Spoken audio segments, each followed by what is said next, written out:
اللهم صل على محمد وعلى آل محمد۔ السلام علیکم ورحمۃ اللہ وبرکاتہ۔ آج کے اس سبق میں ہم سیکھیں گے سورۃ البقرہ کی آیت نمبر 231 سے، اور پارہ نمبر 2 ہے سیقول السفہاء۔ آج کا سبق شروع کرتے ہیں۔ اعوذ باللہ من الشیطان الرجیم، بسم اللہ الرحمن الرحیم۔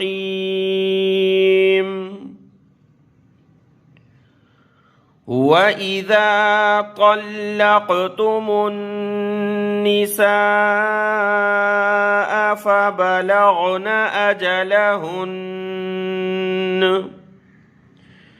أَجَلَهُنَّ فَأَمْسِكُوهُنَّ بِمَعْرُوفٍ۔ آیت نمبر 231 اور آگے آیت نمبر 232، یہ دو آیتیں ہیں جن میں اللہ تبارک و تعالی نے عدت کے دوران رجوع کرنے کا اور عدت کے بعد جو ہے نکاح کا طریقہ کار بتایا ہے کہ اگر عدت کے دوران شوہر رجوع کرتا ہے تو بھی اس کو اختیار ہے، اور عدت جاری ہے یعنی 2 طلاقیں دے دی، اس کے بعد بیوی عدت میں ہے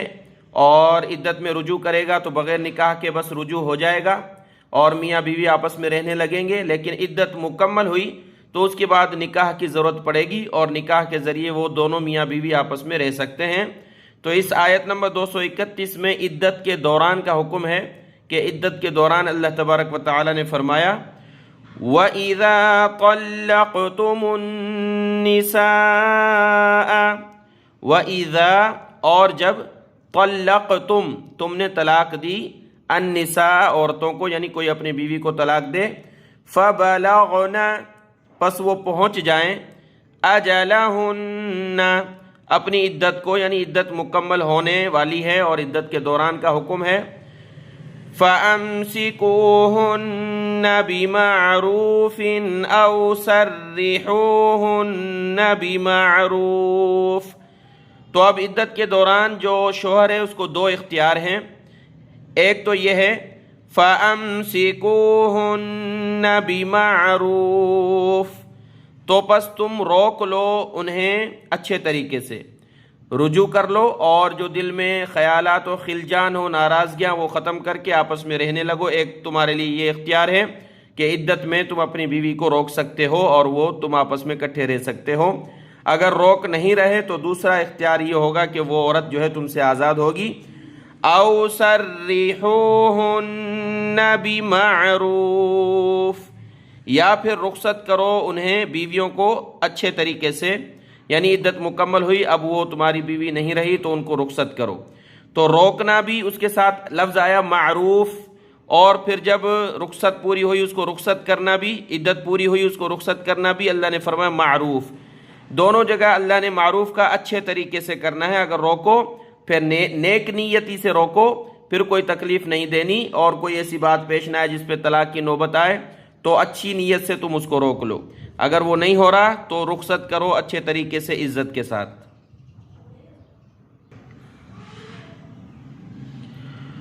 وَلَا تُمْسِكُوهُنَّ ضِرَارًا لِتَعْتَدُوا، وَلَا تُمْسِكُوهُنَّ اور مت روکو تم انہیں، یعنی بیویوں کو عدت کے دوران مت روکو، ضِرَارًا تکلیف دینے کی خاطر، لِتَعْتَدُوا تاکہ تم زیادتی کر سکو، یعنی زیادتی کرنے کی نیت سے اور ظلم کرنے کی نیت سے تم اس کو روک رہے ہو، دوبارہ اپنے پاس رکھ رہے ہو، نیت صاف نہیں ہے تو ایسا مت کرو، اللہ نے منع فرمایا ہے۔ یا پھر تم اس کا حق ادا نہیں کر سکتے اور اس کے باوجود اس کو روک رہے ہو تو یہ بھی اس پر ظلم ہے، تو اس طرح بھی نہ روکو اس کو۔ اللہ نے فرمایا وَمَن يَفْعَلْ ذَلِكَ، وَمَن اور جو یفعل کرے، ذَلِكَ یہ یعنی اس طرح کرے گا،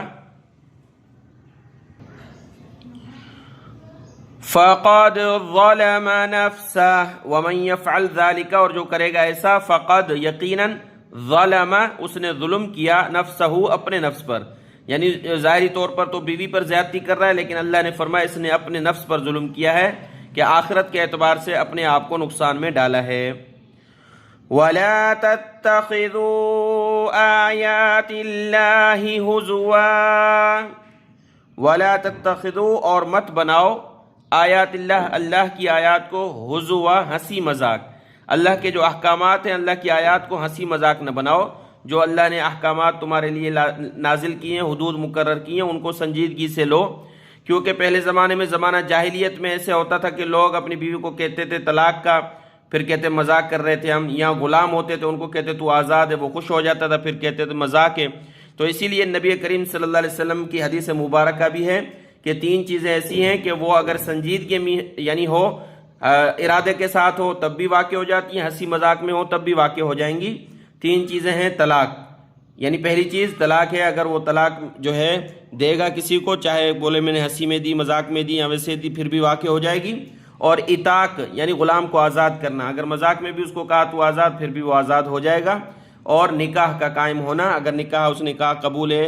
اور اس طرح مذاق میں کہا وہ بھی نکاح ہو جائے گا۔ یہ حدیث مبارکہ ہے، کیونکہ اللہ کی آیات کو اور ان احکامات کو ہنسی مذاق نہیں بنانا۔ وَاذْكُرُوا نِعْمَةَ اللَّهِ عَلَيْكُمْ وَمَا أَنزَلَ عَلَيْكُمْ مِنَ الْكِتَابِ وَالْحِكْمَةِ يَعِظُكُمْ بِهِ وَاذْكُرُوا اور یاد کرو نعمت اللہ، اللہ کے احسان کو، علیکم جو تم پر ہے، وما انزل علیکم اور جو انزل اتارا علیکم تم پر، من الکتابی کتاب میں سے، والحکمت اور حکمت میں سے، یعظکم بہ کہ اللہ نصیحت کرتا ہے تم کو اس کے ذریعے۔ کتاب یعنی اللہ کا کلام ہے اور اس میں حکمت کی باتیں ہیں، اللہ کے رسول صلی اللہ علیہ وسلم جیسی نعمت ہے تم پر، تو ان تمام چیزوں کو سامنے رکھ کر کے تم اللہ کی آیات کو سنجیدگی سے لو، اور یہ طلاق، عتاق اور نکاح کے چیزوں کو ہنسی مذاق نہ بناؤ کہ اللہ تمہیں اس کے ذریعے نصیحت کرتا ہے۔ واتقوا اللہ واعلموا ان اللہ بکل شیء علیم، واتقوا اللہ اور ڈرو اللہ سے، واعلموا اور جان لو، ان اللہ بے شک اللہ، بکل شیء ہر چیز کو، علیم جاننے والا ہے، اس کا علم رکھنے والا ہے۔ آیت نمبر 231 مکمل ہوئی، آگے آیت نمبر 232۔ آیت نمبر 232 میں یہ حکم ہے جیسے جو بیوی عدت میں تھی، عدت کے دوران رجوع نہیں کیا، اب عدت مکمل ہو چکی ہے، تو اس کے بعد وہ میاں بیوی آپس میں ساتھ رہنا چاہتے ہیں، یہی میاں بیوی، تو اب اس پر کوئی اور اعتراض نہیں کر سکتا، جبکہ دونوں خاندان کے لوگ جو ان کے ولی ہیں، سرپرست ہیں، وہ سارے راضی ہیں، تو وہ دوبارہ اکٹھے رہ سکتے ہیں۔ وَإِذَا طَلَّقْتُمُ النِّسَاءَ فَبَلَغْنَ أَجَلَهُنَّ فَلَا تَعْضُلُوهُنَّ أَن يَنكِحْنَ أَزْوَاجَهُنَّ۔ وَإِذَا اور جب طلقتم تم نے طلاق دی، نساء عورتوں کو، فبلغن پس وہ پوری کر لیں، اجلہن اپنی عدت، فلا تعضلوہن پس تم مت روکو انہیں، ان ینکحن یہ کہ نکاح کریں، ازواجہن اپنے خاوندوں سے۔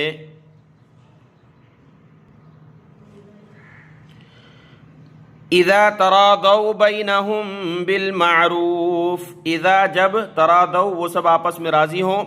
بینہم اپنے درمیان راضی ہوں، بالمعروف اچھے طریقے سے، اگر ان کے درمیان اچھائی پیدا ہو گئی ہے، محبت اور دلوں کی باتیں جو برائی تھی ختم ہو گئی، اور دونوں خاندان راضی ہیں اسی شوہر سے شادی کرنے پر اور اسی بیوی سے، تو وہ یہ رشتہ ہو سکتا ہے، اس پر کوئی اعتراض نہ کرے۔ ایسا ہوا تھا کہ ایک بھائی نے اپنی بیوی کو دوبارہ اسی شخص سے شادی کرنے سے منع کیا تھا، تو قرآن پاک کی آیت کے اعتبار سے، اللہ کے حکم کے اعتبار سے اجازت ہو گئی کہ اسی خاوند سے دوبارہ شادی کر سکتے ہیں جس نے طلاق دی، اور عورت کی عدت مکمل ہوئی، دوبارہ نکاح کر کے اس کی نکاح میں وہ عورت جا سکتی ہے۔ ذَلِكَ يُوعَظُ بِهِ مَن كَانَ مِنكُمْ يُؤْمِنُ بِاللَّهِ وَالْيَوْمِ الْآخِرِ، ذَلِكَ یہ یوعظ نصیحت کی جاتی ہے، بِهِ اس چیز کی، من اس شخص کو جو کانا ہے، منکم تم میں سے، یؤمنو ایمان لاتا، باللہ اللہ پر، والیوم الآخر اور آخرت کے دن پر، اللہ پر جو ایمان لاتا ہے اس شخص کو اس قرآن کے ذریعے نصیحت کی جاتی ہے۔ ذالکم ازکی لکم واطہر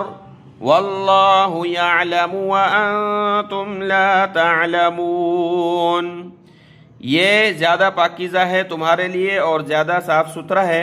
اور اللہ جانتا ہے اور تم لوگ نہیں جانتے۔ یعنی جب اللہ جانتا ہے تو اللہ اپنی حکمت سے جو حکم کرتے ہیں اسی پر کاربند ہونا ہے اور اسی کی تعمیل کرنی ہے جو ہمارے لیے انسان کے لیے فائدہ مند ہے۔ آیت نمبر 232 مکمل ہوئی۔ آگے جو مائیں دودھ پلاتی ہیں اپنی بچوں کو، اس کے احکامات ہیں، تو آیت نمبر 233 سے انشاءاللہ کل پڑھیں گے۔ آج کا یہ سبق دیکھ لیں، دعاؤں میں یاد۔ السلام علیکم ورحمۃ اللہ وبرکاتہ۔